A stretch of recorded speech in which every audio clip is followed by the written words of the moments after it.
Oke, Assalamualaikum warahmatullahi wabarakatuh. Kembali lagi bersama saya pada sesi yang ketiga dari trainingproperty.com dengan materi mengenal properti dan strategi dasar berbisnis properti.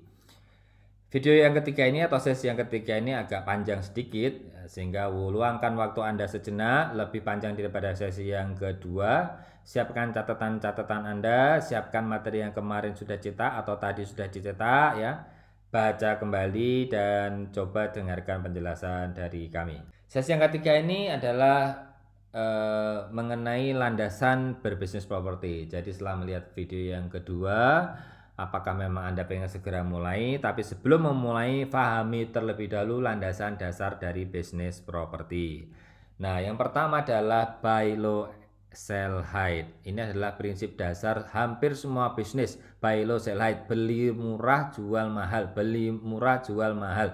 Beli murah, jual mahal. Beli rendah, jual lebih tinggi. Buy low, sell high.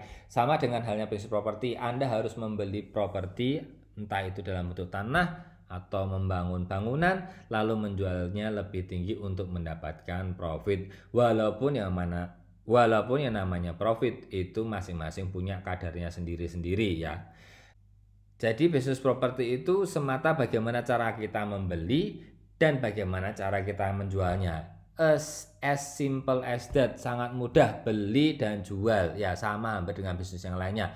Beli properti dan jual, beli properti dan jual. Kurang lebih seperti itu sebagai prinsip dasarnya. Yang kedua juga adalah jangan lupakan mengenai rumus Dovros. Rumus ini banyak dikenal oleh pemain properti. Sederhana saja ya. Untuk Anda yang ingin action mencari properti, menawar dan bertransaksi, bila rumus perdananya tadi adalah buy low sell high, maka rumus keduanya atau sebelum Anda buy, kumpulkan terlebih dahulu 100 listing properti. Yaitu cari itu 100 listing properti yang dijual di dekat lokasi Anda. Kemudian Anda pilih dari 100 itu, pilih 10 properti yang sekiranya sesuai harapan Anda. Entah itu sesuai dengan kantong Anda, entah itu sesuai dengan prediksi Anda, entah itu sesuai dengan perkiraan luas Anda gitu kan. Kemudian negosiasilah dengan 3 diantaranya setelah yang terseleksi itu dan dealkan 1 lagi. Nah, tips dari kami adalah yang 99 gimana, kan sudah terlanjur di lihat ya, kalau Anda punya waktu yang 99 Anda bantu untuk dijualkan kembali. Kurang lebih Anda cuma butuh 1 untuk didilkan ya, untuk Anda beli cuma butuh satu dulu. Tapi kalau Anda memang modalnya cukup besar ya, Anda boleh langsung beli 3, 4, 5, 10 juga boleh, 100-100-nya juga boleh. Ini adalah langkah pertama ya, langkah pertama ya. Bukankah perjalanan 1000 kilo, 100 kilo, 20.000 kilo dimulai dari sebuah langkah yang pertama. Jadi rumus Dobros ini adalah rumus yang harus selalu kita pakai gitu kan. Banyak sekali cerita dari teman-teman alumni kita, banyak sekali cerita dari kawan-kawan di komunitas kita. Mereka menemukan properti yang pertama kali harus menempuh begitu banyak rintangan ya, begitu banyak tanah, begitu banyak survei, baru ketemu satu yang pas tepat di hati dan akhirnya dijalankan dengan sukses. Lebih baik Anda terlambat ya daripada nanti terburu-buru membeli dan akhirnya gagal, karena terburu-buru juga sifatnya dari syaitan ya. Sehingga jangan terburu-buru, lebih baik gunakan rumus Dobros untuk betul-betul menilai properti mana yang sebaiknya Anda beli. Rumus yang ketiga adalah rumus lokasi.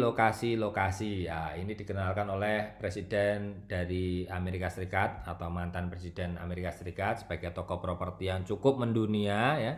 Sederhana saja, atau memang kita bikin sederhana, bahwasanya bermain properti itu nggak lepas dari yang namanya lokasi dan lokasi. Jangan sampai berinvestasi di tempat yang salah ya. Bahkan ditegaskan sampai 3 kali.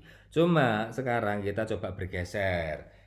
Lokasi kita giring ke mindsetnya adalah market dan market ya. Bukan sekedar lagi lokasi nggak banjir, lokasi dekat kuburan, lokasi dekat tegangan listrik. Boleh dekat kuburan yang penting marketable, boleh dekat tegangan listrik yang penting marketable, boleh dekat lokasi banjir yang penting marketable. Nah, jadi ini mindsetnya juga sedikit digeser, tidak semelulu tentang lokasi, tapi juga market atau artinya lokasi yang memang punya pasar. Nah, Kemudian, tapi meskipun demikian lokasi-lokasi yang saya sebutkan tadi, lokasi banjir, kuburan, tegangan listrik dan sebagainya memang punya nilai yang tidak akan naik dengan baik dibandingkan dengan yang lain. Jadi pertimbangan market tadi ya, pertimbangan market tadi juga menjadi pertimbangan yang cukup menguatkan jika Anda terpaksa harus membeli lokasi dekat kuburan. Banyak cerita kok tentang lokasi dekat kuburan yang akhirnya sukses, banyak cerita juga lokasi dekat tegangan banjir itu sukses, dekat lokasi banjir pun sukses, itu juga ada. Jadi Anda tidak perlu berkecil hati, yang penting pastikan memang ada pasarnya, ada permintaan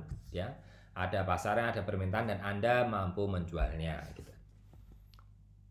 Nah, sebelum masuk yang keempat, coba tuliskan apa yang terlihat di dalam gambar atau video ini gitu ya.